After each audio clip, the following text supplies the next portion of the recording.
Elhamdülillah ve salatu ve selamu ala hayri halqillah ve ala alihi ve ashabihi ecma'in ve men tabi'ahum bi ihsani ila yevmiddin. Hürmetli din kardeşlerim, biz sizin bilen İmam Nevevi'nin 40 hadis kitabından hadisler okuğumuzni devam ederiz. Bugün ise bizning 27. hadis. Hadisning teksti tubandagi yangırı. Gan Nawas ibn Samghan radıyallahu anhu Gan Nebi sallallahu aleyhi ve sellem قال البر حسن الخلق والاسم ما خاك في نفسك وكرهت أن يطلع عليه الناس رواه مسلم.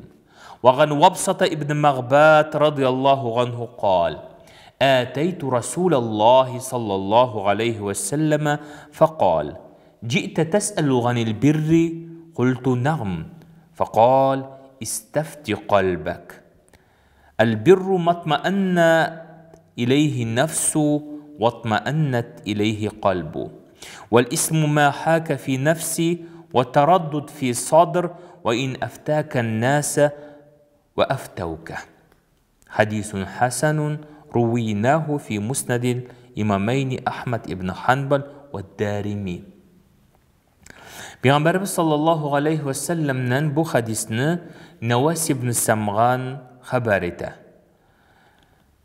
Peygamberimiz sallallahu aleyhi ve sellem bulay deb etken. El-birru izgilik ul görkem hılık. Vel-ismu günah ul көңілге тынышсызлық салушы.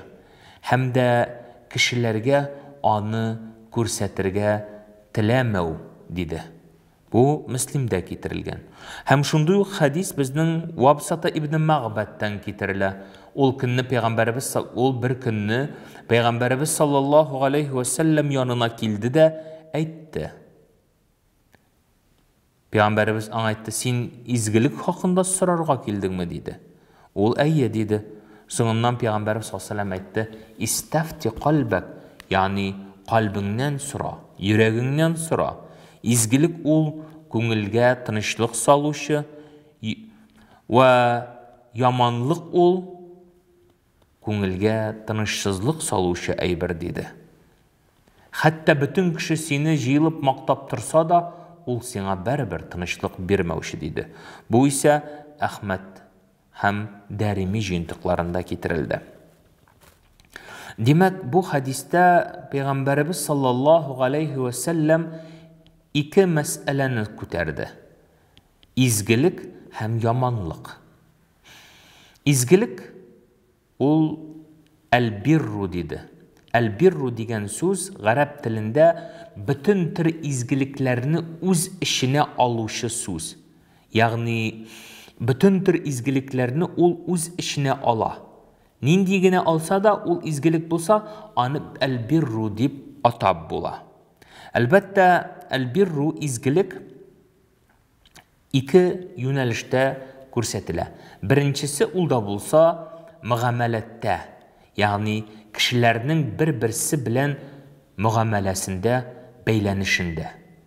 Yani Peygamberimiz sallallahu aleyhi ve sellem aytdı, yani izgilik ul bir-birine qarata yaxşı muamele көрсәтү dedi.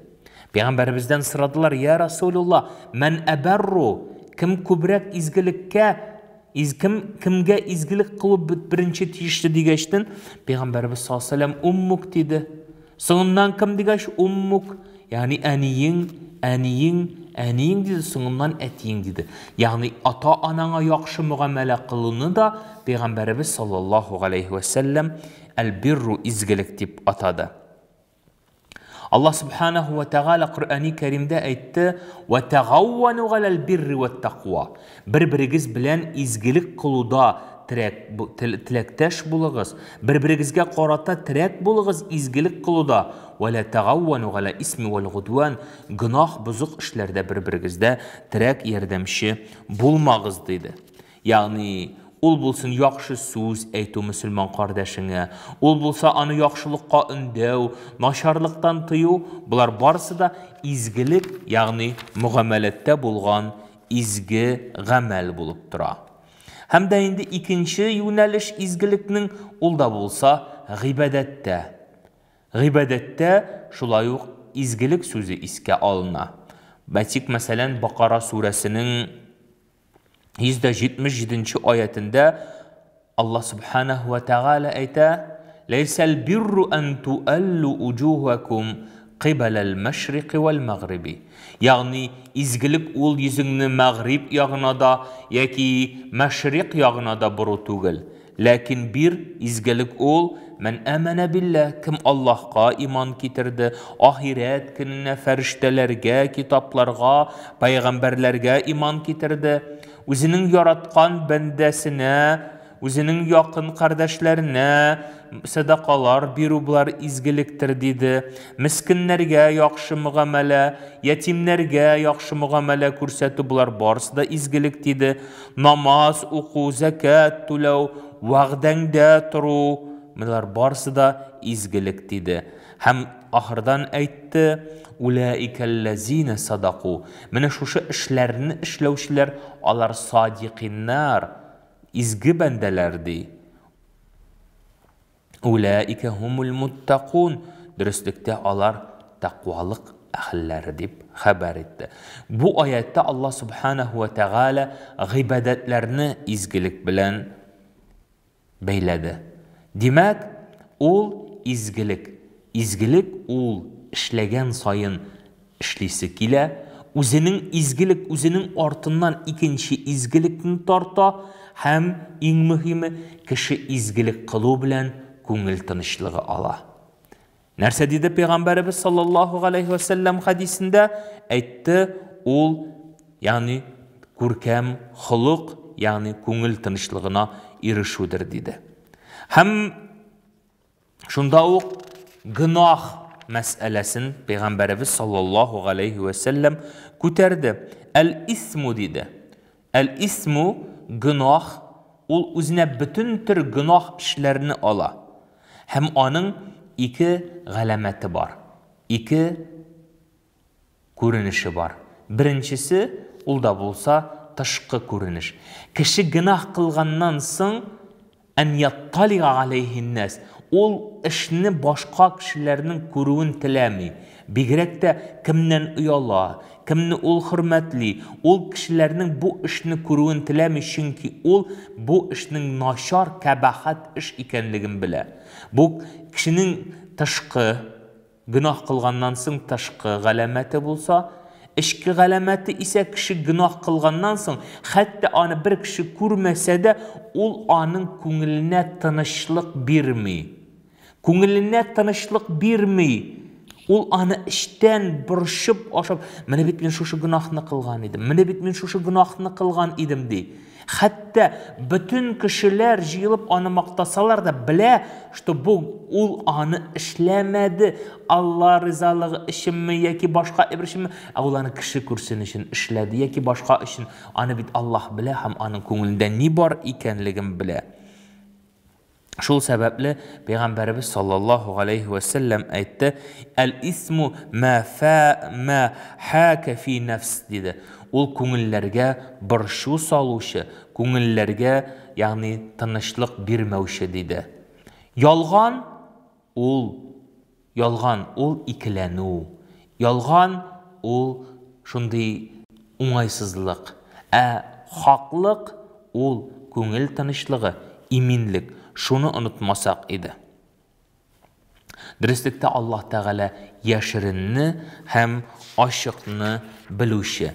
Һәм бу хадиснең иң матур күренеше Пәйгамбәрбез саллаллаһу алейхи ва саллям әйтте: "Истафти калбак" диде. Калбыңнан сора диде. Ягъни нинди дә булса, кем дә сиңа хөкем итүче түгел.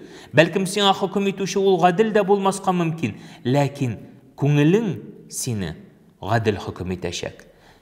Кеше үз-үзен алдар, кеше башка кешене алдый ала, ләкин үз-үзен алдый алмый. Шуның өчен әйтте: "Истафти калбак", калбыңнан сора. Әгәр анда тыныч икән, ни икән бел, демәк бу хак, дөрес эш. Әгәр инде ялган икән, әлбәттә, ул сиңа тынычлык бирмәячәк. Һәм Пәйгамбәрбез саллаллаһу алейхи ва саллям монда сүзен тәмамлады, хуснул хулук диде. Менә бу әлбәттә, әгәр син үз-үзеңә хисап кыла беләсең икән, үз-үзеңне тикшерә беләсең икән, башкаларны тикшерү җиңел, үз-үзеңне тикшерә алдың икән, һәм дә инде син изгелек кылырга ашыгып торсаң, һәм дә инде син бүтән төрле начарлыклардан сакландың икән, бу синең күркәм хулук иясе икәнлеген күрсәтә. Шул сәбәпле бу Пәйгамбәрбез саллаллаһу алейхи ва саллямның хадисе безләргә зур дәрес бирә. Ягъни һәр вакытта да үз-үзебезгә хисап кылыйк.